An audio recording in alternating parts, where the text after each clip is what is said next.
ਇਹ ਨੇ ਚੰਡੀਗੜ੍ਹ ਦੇ ਰਾਹੁਲ ਮਹਾਜਨ। ਦੁਨੀਆ ਇਹਨਾਂ ਨੂੰ ਟਰੀ ਮੈਨ ਦੇ ਨਾਮ ਨਾਲ ਜਾਣਦੀ ਹੈ।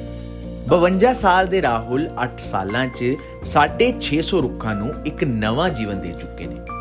ਇਹ ਰੁੱਖਾਂ ਨੂੰ ਰੀਲੋਕੇਟ ਤੇ ਟ੍ਰਾਂਸਪਲਾਂਟ ਕਰ ਉਹਨਾਂ ਨੂੰ ਮਰਨ ਤੋਂ ਬਚਾਉਂਦੇ ਨੇ। ਪਰ ਕਿਸੇ ਰੁੱਖ ਨੂੰ ਬਚਾਉਣ ਲਈ ਦੂਜੀ ਜਗ੍ਹਾ ਲੈ ਜਾਣਾ ਇੱਕ ਸੌਖਾ ਕੰਮ ਨਹੀਂ ਸੀ। ਕਿੱਦਾਂ ਹੋਈ ਇਸ ਕੰਮ ਦੀ शुरुआत, सुनो राहुल दी जुबानी। ये क्या था कि हम लोग संडे का दिन था और हम लोग घूम रहे थे चंडीगढ़ में। बारिश हुई थी, बहुत सारा तूफान भी आया था उस रात। तो एक पेड़ 8 सेक्टर में चौक पे गिरा हुआ मिला हमें। तो हमने उसकी परमिशन मांगी चीफ इंजीनियर से कि क्यों ना हम इस पेड़ को उठा के हम लगा पाएँ। तो शुरू में तो लोग हंसते थे हमारे ऊपर, डिपार्टमेंट भी, कि कैसे हो सकता है जो एक मरा हुआ पेड़ है उसको ये दोबारा कैसे चलाएंगे।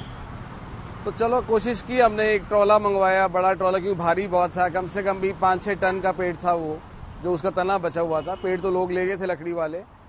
उसके बाद हमने उसको उठा के सेक्टर 26 में हमें जगह खाली देखी राउंड अबाउट के पास, वहाँ हमने वो पेड़ लगाया। और जब वो 15-20 दिन, महीने में एक आधा पत्ता निकला, फिर वो धीरे धीरे चलना शुरू हो गया। तो उसके बाद बहुत सारे पेड़ हमने शिफ्ट करने शुरू कर दिए। तो उसमें बहुत अच्छा नज़ारा था वो, हम कह सकते हैं। जब वो पेड़ 1 साल का हुआ तो उसके बहुत सारे पत्ते आ गए। आज उसको 7 साल हो चुके हैं। जो पेड़ हमने ट्रांसप्लांट किए हैं वो बहुत सारे, हम लोग वही पेड़ करते हैं जो डेवलपमेंट में काम आने हैं। ये नहीं कि हम जो भी अच्छा पेड़ है उसको उठा के लगाते हैं, जो रोड वाइडनिंग में हो या कहीं बिल्डिंग बनने के काम में हो। तो इस तौर पर हमने कोई 150 के करीब पेड़ किए हैं। लेकिन अभी पीछे एक बिल्डिंग बनने के लिए हमने एक इंडस्ट्रियल शेड में, जो गवर्नमेंट का था, उसमें हमने 400 पेड़ इकट्ठे किए हैं, जो एक बहुत बड़ा काम था। और वो काम करके हमें ये लगा कि वो पेड़ छोटे थे लेकिन एक क्वांटिटी ज़्यादा थी, नंबर ज़्यादा था। तो टोटल हमने कोई 600, 650, 700 पेड़ कर चुके हैं अब तक। पर किद्दां हुंदे ने ਇਹ पेड़ ट्रांसप्लांट, ਇਸ 'ਚ ਕਿੰਨੇ ਦਿਨ ਲੱਗਦੇ ਨੇ ਤੇ ਕਿਉਂ ਇਹਨਾਂ ਨੂੰ ट्रांसप्लांट करना इन्ना ज़रूरी है? देखो, ट्रांसप्लांट करने में पहली चीज़ तो ये है कि फिजिबिलिटी देखते हैं हम लोग कि वो पेड़ होने लायक है या नहीं है। अगर वो होने लायक है, अगर डिजीज पेड़ है तो उसको करने का कोई फ़ायदा नहीं है। तो पहले तो फिजिबिलिटी है। और मेरी कोशिश ये होती है जितने भी पुराने पेड़ हैं, बर्ड, पीपल, पिलखन, नीम, इनको किया जाए, मैंगो। लेकिन क्या है कि अभी डेवलपमेंट में, रोड वाइडनिंग में कई पेड़ जो आ रहे हैं उनको हम ज़्यादा प्रेफरेंस देते हैं करने की।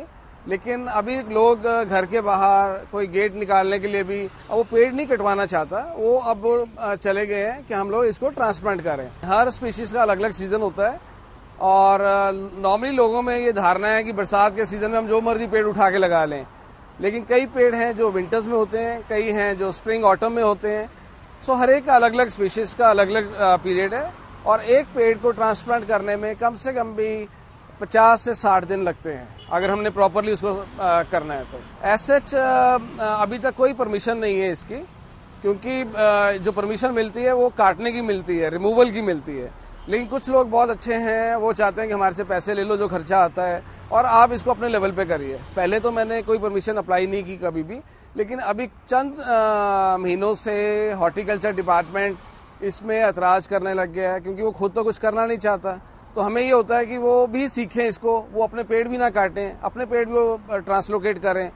लेकिन उसके लिए अब परमिशन ऐसे हमें ट्रांसप्लांटेशन की नहीं मिलती है, रिमूवल की मिलती है। लेकिन हम अपने लेवल पे ट्रांसप्लांट कर लेते हैं। लेकिन ये जो ट्रांसप्लांटेशन है, पहले मैंने 4 से 5 साल फ्री किया है सारा अपनी जेब से। लेकिन अभी लोग आगे हैं, वो कमर्शियल इसकी वैल्यू बन गई है। वो कहते हैं कि हमें आप पेमेंट लेके इसको ट्रांसप्लांट करिए। और इंडिया में बहुत सारी कंपनीज ऐसी आ गई हैं जो ये काम करती हैं। लेकिन हम लोग उतना ही पैसा लेते हैं जितना उस पर एक्चुअल में खर्चा होता है, वही चार्ज करते हैं। तो सर, ये सारे जो पेड़ आपने रिलोकेट किए थे चंडीगढ़ के, या फिर इसके अलावा बाहर दूसरे स्टेट में भी किए? नहीं, हमने चंडीगढ़ में काफ़ी किए हैं, पंचकुला में किए हैं, पटियाला में किए हैं, अमृतसर में भी किया है। और लोग अभी बाहर से भी बुलाते हैं, लेकिन क्योंकि फिजिबिलिटी नहीं होती, 1-2 पेड़ बदलना, उस पर खर्चा बहुत आता है। लेकिन बहुत सारे लोग हैं जो वीडियो शेयर करते हैं और फोटोग्राफ शेयर करते हैं, उसके बेस पे हम खुद चाहते हैं कि वो अपने लेवल पे खुद भी करें। ठीक है। अच्छा सर, इसके अलावा आप क्या, उसके अलावा और क्या करते हैं? बेसिकली ठीक है, आपकी नर्सरी तो है, उसके अलावा और पेड़ों को बचाने के लिए, एनवायरनमेंट को बचाने के लिए और क्या करते हैं? जो मेरी एनजीओ है, बेसिकली वो 10,000 पेड़ हर साल बांटती है। हम लोग कोशिश करते हैं नेटिव ट्रीज को बांटने के लिए, जो हमारे यहाँ के लोकल नेटिव ट्रीज हैं। हम मोरिंगा को बहुत प्रमोट करते हैं क्योंकि वो एंटी कैंसर प्रॉपर्टीज है उस पेड़ में। उसके अलावा हम लोग 2000 पेड़ों के करीब हम लोग हर साल टर्माइट्स के लिए दवाई डालते हैं।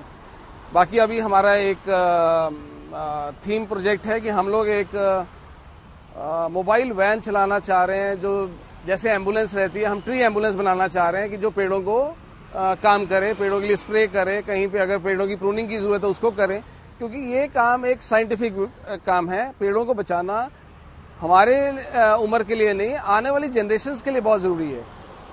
हम अगर ये कहें कि पेड़ की उम्र हो गई है, वो ऐसा नहीं है। हम अगर उसको बचाएं तो 400 से 500 साल भी एक पेड़ जी सकता है। ਇਹ ਰੁੱਖ ਇਨਸਾਨੀ ਜ਼ਿੰਦਗੀ ਲਈ ਕਿੰਨਾ ਵੱਡਾ ਵਰਦਾਨ ਨੇ, ਇਹ ਜਾਣਦੇ ਹੋਏ ਵੀ ਅਸੀਂ ਕੁਦਰਤ ਨਾਲ ਹੋ ਰਹੇ ਖਿਲਵਾੜ ਤੋਂ ਅੱਖਾਂ ਮੀਚ ਲੈਂਦੇ ਹਾਂ। ਪਰ ਇਸ ਵਿਚਕਾਰ ਰਾਹੁਲ ਮਹਾਜਨ ਵਰਗੇ ਲੋਕ ਇੱਕ ਮਿਸਾਲ ਨੇ। ਚੰਡੀਗੜ੍ਹ ਤੋਂ ਪੰਜਾਬ ਤੱਕ ਲਈ ਇੱਕ ਖਬਰ ਭੇਜੀ ਹੈ ਲਲਿਤ ਸ਼ਰਮਾ ਨੇ।